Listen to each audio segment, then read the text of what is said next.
In this video, we are going to study unit number 3, that is Java Fundamentals of Object-Oriented Programming, Part 5.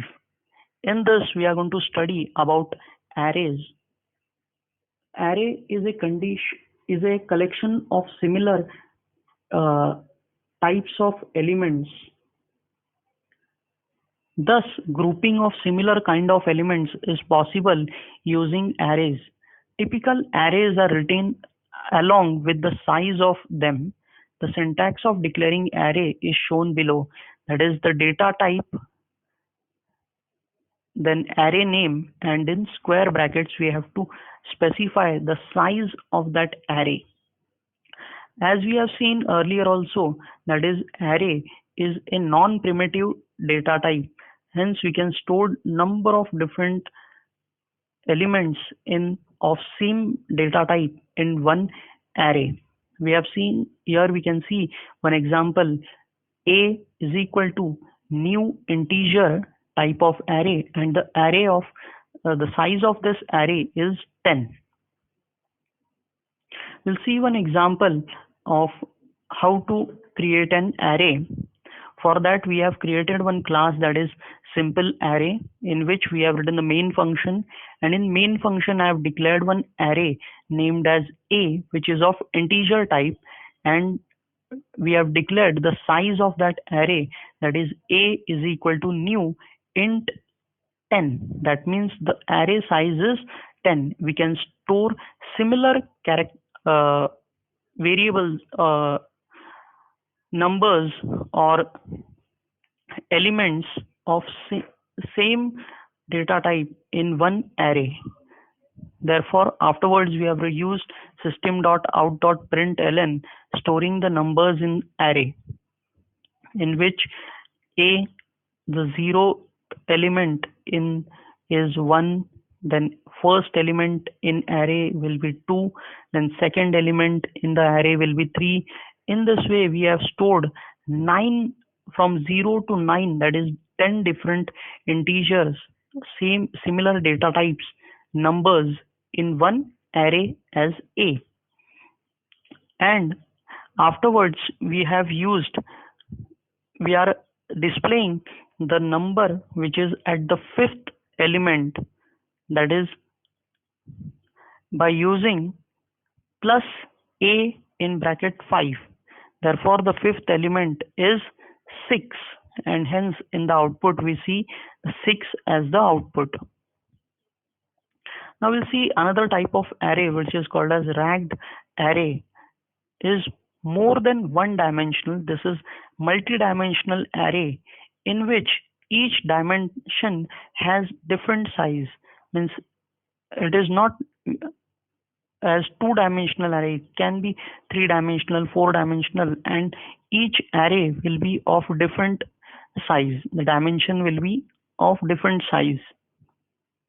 We'll see one example of this. We have created one class, that is class ragged array, in which we have written the main function. In main function, we have created one array which is of size 3, which is multi-dimensional array, and it is of type integer type. A is equal to 0.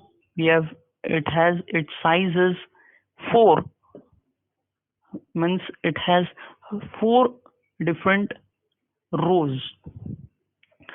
A1 has 2 rows, A2 has 3 rows, that means its size is 3. And afterwards, this is by using system.out.print, the total number of rows in A dot length. This length is a function written in array class, which will display the number of rows in A array. Therefore, it displays 3, as we have 3 different rows, that is A0, A1, and A2. Now we are going to store each and every element in every array row. Therefore, we have written A 0, 0, that is 0 column and 0 row, we have the value as 1. In next line, A 0, 1, that is 0 row and first column, that is 2. A 0, 2, that is 0 row and second column will have the value as 3.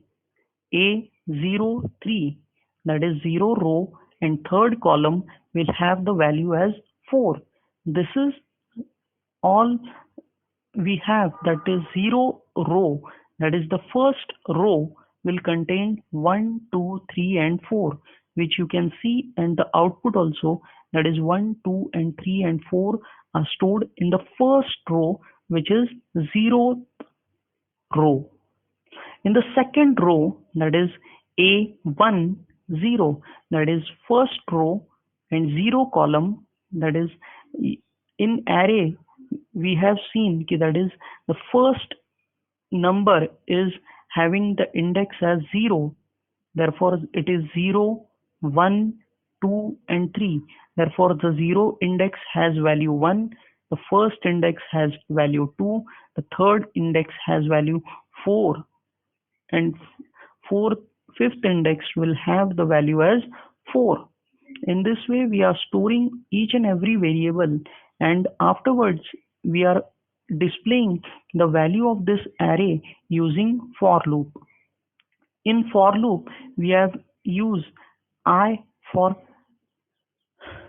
the number of rows and j for number of columns. We are going to increment the number of rows and columns for displaying each and every number.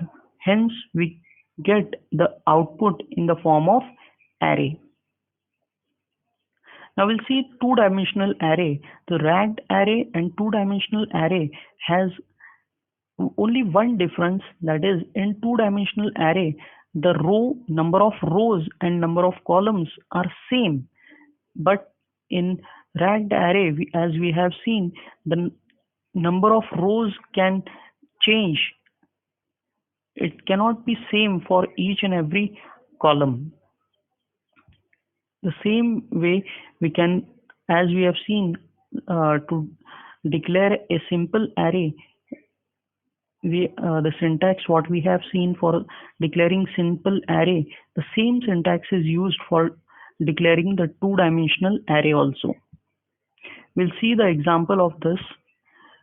The class simple 2D array, in which I have written the main function, and in main function I have declared one two-dimensional array having size 3, 3, and it is having name A, and it is of type integer type, and in int k as one variable which is equal to 0.